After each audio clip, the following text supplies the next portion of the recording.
तो hello dear student, welcome to agriculture Adda 24/7। Agriculture Adda 24/7 के official YouTube channel पर आप सभी स्टूडेंट्स का मैं हिना नथानी बहुत बहुत स्वागत करती हूँ।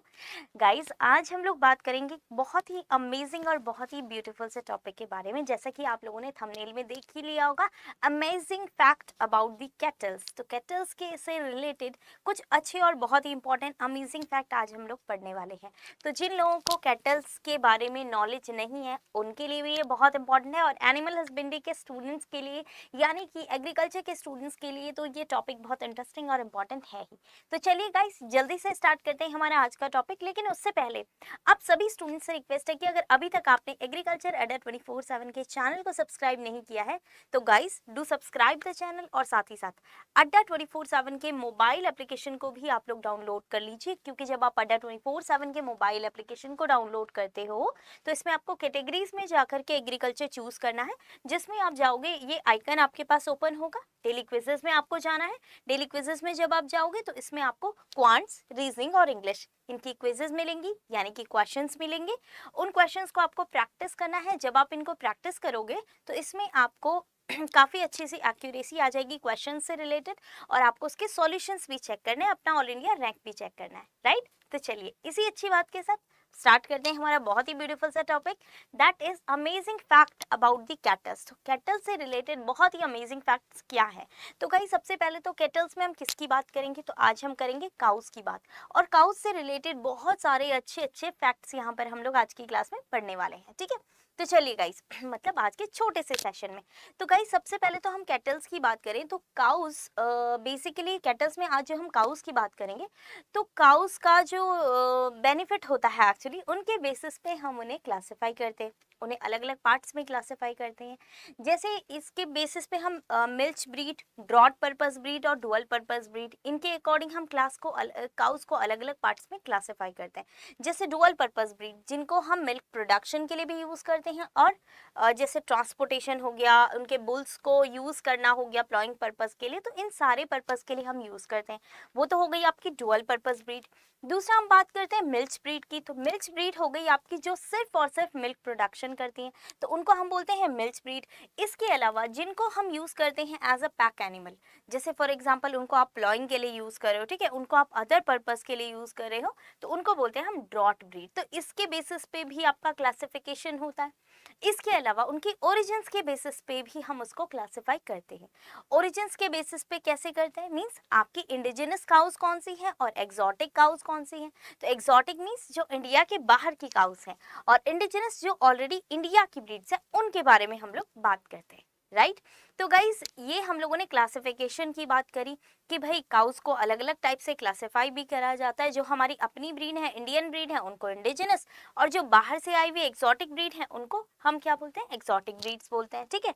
अब देखो गाइस, एक्सोटिक ब्रीड्स का मिल्क प्रोडक्शन बहुत अच्छा होता है, इसलिए उन्हें हमने उन्हें क्या किया है, बाहर से मंगवाया है, यानी कि एज ए एक्सोटिक ब्रीड हम उन्हें अपने कंट्री में लेकर के आए हैं, ठीक है। तो चलिए अब जल्दी से अपना कुछ इंपॉर्टेंट फैक्ट्स स्टार्ट कर लेते हैं, राइट। तो गाइस, सबसे पहले ये चीज़ तो हम लोगों ने पढ़ ली कि इनसे रिलेटेड कुछ अलग अलग से फैक्ट्स क्या क्या हैं। जैसे काउस का क्लासिफिकेशन हम लोगों ने बात कर ली, इनके क्लासिफिकेशन से रिलेटेड। अब हम लोग बात करेंगे कि जो मिल्च पर्पस ब्रीड हैं, इनमें कुछ कुछ ब्रीड्स के बारे में बात कर लेंगे कि इनमें कौन कौन सी ब्रीड्स हमारी आती हैं। तो सबसे पहले हम लोग डेयरी ब्रीड्स की बात कर लेते हैं, और इनमें जितनी भी ब्रीड्स हैं ये सारी हमारी इंडिया की ब्रीड है।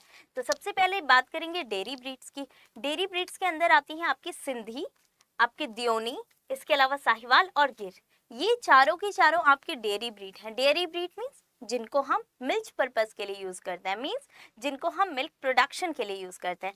तो दियोनी ब्रीड हो गई, आपकी साहिवाल हो गई, सिंधी हो गई और गिर हो गई। ये सारी आपकी गाय है जिनको दूध के लिए यूज करा जाता है, दूध देने के लिए यूज करा जाता है। दूसरा चलते हैं डुअल पर्पस ब्रीड के लिए, जिनको दोनों पर्पस के लिए यूज करा जाता है, यानी कि जो आपकी प्लॉइंग पर्पस के लिए जिनके मेल्स को यूज करा जाता है, इसके अलावा जो मिल्क प्रोडक्शन भी बहुत अच्छा करती हैं। अब भाई ऐसी ब्रीड्स कौन सी हैं, तो ऐसी ब्रीड्स है हमारी राठी, डांगी, हरियाणवी, ओंगोल, कैंकरेज एंड थारपारकर। तो ये हमारी बेस्ट डुअल पर्पस ब्रीड है। मींस इनकी जो फीमेल्स है वो बहुत अच्छा मिल्क प्रोडक्शन करती हैं, लेकिन साथ ही साथ इनके जो मेल्स हैं वो भी काफ़ी अच्छा लाइक बहुत हार्डी होते हैं, यानी कि आपके प्लॉइंग पर्पस के लिए उनको यूज़ करा जाता है। बाकी कार्ट्स वगैरह में यूज़ करा जाता है, जो बुलक कार्ट्स वगैरह होती है ना उनमें यूज़ करा जाता है। ठीक है, तो ये तो हमने बात कर दी डुअल पर्पस ब्रीड की। अब हम बात कर लेते हैं कुछ और भी इंपॉर्टेंट चीज़ें जो आपको जाननी चाहिए। तो गाइस, काउस के बारे में सबसे पहली चीज, काउस में हम सबको काउ बोलते हैं, चाहे वो छोटी हो चाहे बड़ी हो, सबको काउ बोलते हैं, लेकिन ऐसा नहीं होता है। इनके लिए हम अलग अलग टर्मिनोलॉजी यूज करते हैं। जैसे फॉर एग्जांपल हम यहाँ पर यूज करते हैं छोटी, अगर एडल्ट काउ है तो एडल्ट काउ के लिए यानी कि फीमेल काउ के लिए एडल्ट फीमेल को हम काउ बोलते हैं, लेकिन एडल्ट मेल को यानी कि जो बड़ा हो गया, मेच्योर हो गया, उसको हम बुल बोलते हैं। राइट, अब हम बात करते हैं न्यूबॉर्न की। जो न्यूबॉर्न बेबी है तो उसको हम सिंपल काल्फ बोलते हैं। न्यूबॉर्न बेबी कुछ भी हो उसको हम काल्फ बोलेंगे कैटल्स में। राइट, अब हम बात कर लेते हैं कि आपकी जो यंग मेल और यंग फीमेल की। यंग मेल और यंग फीमेल को क्या बोलते हैं? हम एडल्ट की तो बात कर ली, जो बिल्कुल एडल्ट स्टेज में जा चुका है, मेच्योर हो चुका है, लेकिन यंग मेल और यंग फीमेल को क्या बोलते हैं? तो यंग मेल और यंग फीमेल के लिए हम यूज करते हैं, मेल हो गया बुल काल्फ, फीमेल हो गई हीफर काल्फ। तो जैसा कि आप यहाँ पर देख सकते हो, फीमेल को हम हीफर काल्फ बोलते हैं और मेल को हम बुल काल्फ बोलते हैं। तो कुछ चीजें समझ में आ रही हैं? बिल्कुल क्लियर हो रही होंगी। तो अभी तक आप जो सबको काव बोलते थे या सबको बुल बोलते थे, ऐसा नहीं बोला जाता है। राइट, तो यहाँ पर एडल्ट मेल के लिए आप अलग टर्म यूज करोगे, एडल्ट फीमेल के लिए काव, एडल्ट मेल के लिए बुल, यंग काल्फ के लिए आप, यंग मेल के लिए आप यूज करोगे बुल काल्फ और यंग फीमेल के लिए आप यूज करोगे हीफर काल्फ। राइट, तो गाइज यहाँ पर आप पिक्चर्स भी देख सकते हो। ये आपकी एडल्ट फीमेल काव है, होलिस्टिन फ्रीजन है ये। राइट, दूसरा ये आपके एडल्ट मेल है, ये आपकी न्यूबॉर्न काल्फ है जो आप छोटा सा देख रहे हो अपनी मदर के साथ में। ठीक है, चलिए अब नेक्स्ट चलते हैं गाइस, आगे कुछ और फैक्ट्स भी पढ़ लेते हैं। तो कुछ और फैक्ट्स में क्या क्या है, अब जब इन दोनों में मेटिंग होती है, यानी कि इनका मेटिंग पर्पस आता है एडल्ट स्टेज में आकर के, जब ये काव और बुल आपस में मेटिंग करते हैं तो उसको क्या बोलते हैं? तो उसके लिए हम टर्म यूज करते हैं सर्विंग। तो काउस में मेटिंग को आप क्या बोलोगे? सर्विंग बोलोगे। अब देखिए, जब इसका बेबी होता है during the time of birth, जब बेबी बर्थ होता है तो उसको क्या बोलते हो आप? उस प्रोसेस को आप बोलते हो काल्विंग, और जो बेबी बर्थ का प्रोसेस होता है उसको आप बोलते हो पार्चुरेशन। तो काउस में पार्चुरेशन मतलब काउस का बेबी बर्थ हो रहा है, इसका मतलब उसकी काल्विंग हो रही है। समझ आई बात? चलो दूसरी बात, castrated mail. Castrated mail means कभी कभी क्या होता है कि कुछ अनवांटेड, मतलब जैसे हमें बहुत अच्छी प्रोजेनी चाहिए, कि हमें मिल्क प्रोडक्शन बहुत अच्छा चाहिए, लेकिन मिल्क प्रोडक्शन अगर हमें बहुत अच्छा चाहिए तो उसके लिए हमारी ब्रीड भी बहुत अच्छी होनी चाहिए। काऊ तो अच्छी है, लेकिन उसने जिस मेल से मेटिंग किया है वो इंफीरियर क्वालिटी का है, वो अच्छा नहीं है। ठीक है, उसकी क्वालिटी बहुत खराब है। तो हम क्या करेंगे, उस काऊ को उस बुल से मेट नहीं करने देंगे। उस काऊ के साथ क्या हम उसको किसी के भी साथ मेट नहीं करने देना चाहेंगे। तो उस कंडीशन में हम क्या करेंगे, उसके प्राइवेट पार्ट्स यानी कि उसके मेल पार्ट को हम रिमूव कर देते हैं। ठीक है, तो उसको हम क्या बोलते हैं? Basically castrated male. उसको क्या बोला जाता है? कैस्ट्रेटेड मेल, ताकि वो फर्दर अपनी प्रोजेनी को नहीं बढ़ा सके, क्योंकि आगे वो मेटिंग करेगा तो उसकी तरह इंफीरियर प्रोजेनी आएगी, है ना। और इंफीरियर प्रोजेनी आएगी तो वो किसी काम की नहीं होगी, ना वो बहुत अच्छा मिल्क प्रोडक्शन देगी, और अगर मेल होगा तो ना ही वो बहुत प्रॉपरली प्लॉइंग वगैरह के पर्पज के लिए काम होगा। तो इसलिए हम क्या करते हैं, उसका बेसिकली कैस्ट्रेशन कर लेते हैं, यानी कि उसको एज अ कैस्ट्रेटेड मेल हम कंसीडर कर लेते हैं, बना देते हैं उसको। ठीक है, तो कैस्ट्रेटेड मेल को क्या बोला जाता है? बुलक बोला जाता है। ठीक है, दूसरा कैस्ट्रेटेड फीमेल को स्पेड हम यहाँ पर बोलेंगे। ठीक है, तो कई बार हम क्या करते हैं, फीमेल्स के फीमेल पार्ट को भी जनरली हम क्या करते हैं, रिमूव कर देते हैं, तो उस कंडीशन में उसको स्पेड बोलते हैं। नेक्स्ट बात करते हैं मीट की। तो काउस के मीट को क्या बोला जाता है? काउस के मीट को बीफ बोला जाता है, और साथ ही साथ इनके ग्रुप्स को बोला जाता है हर्ड।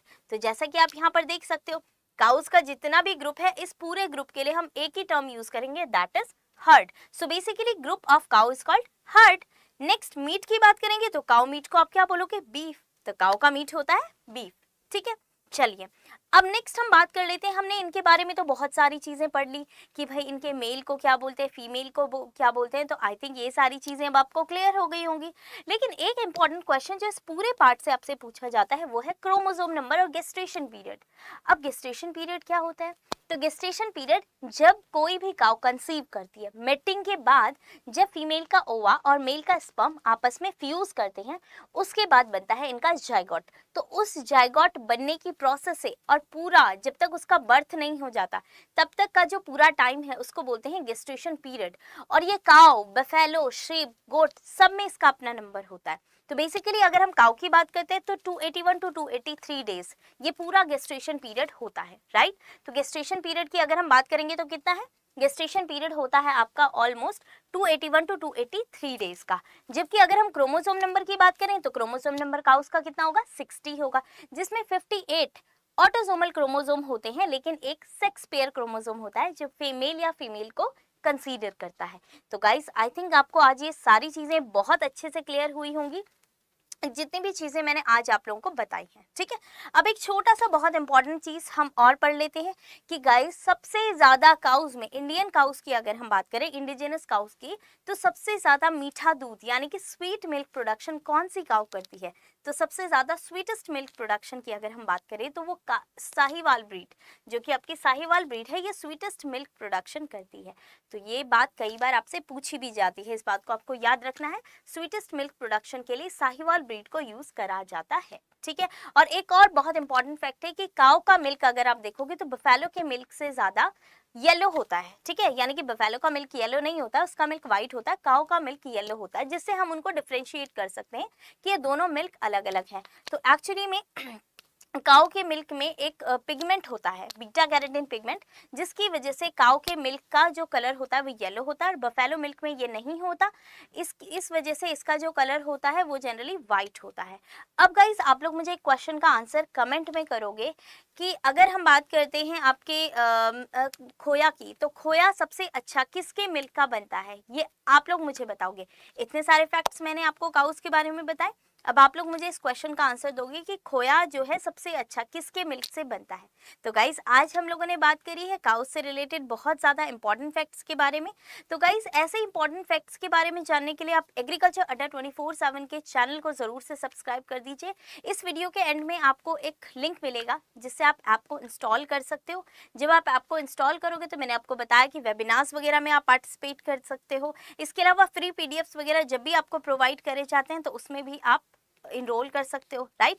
और इसके अलावा अगर आप सारी चीजें मुझसे बहुत डिटेल में अगर पढ़ना चाहते हो तो आप यहाँ पर एक बैच में इनरोल कर सकते हो। उस बैच में इनरोल करने के लिए आपको क्या करना है, सिंपली आपको जाना है अड्डा 24/7 की वेबसाइट पर।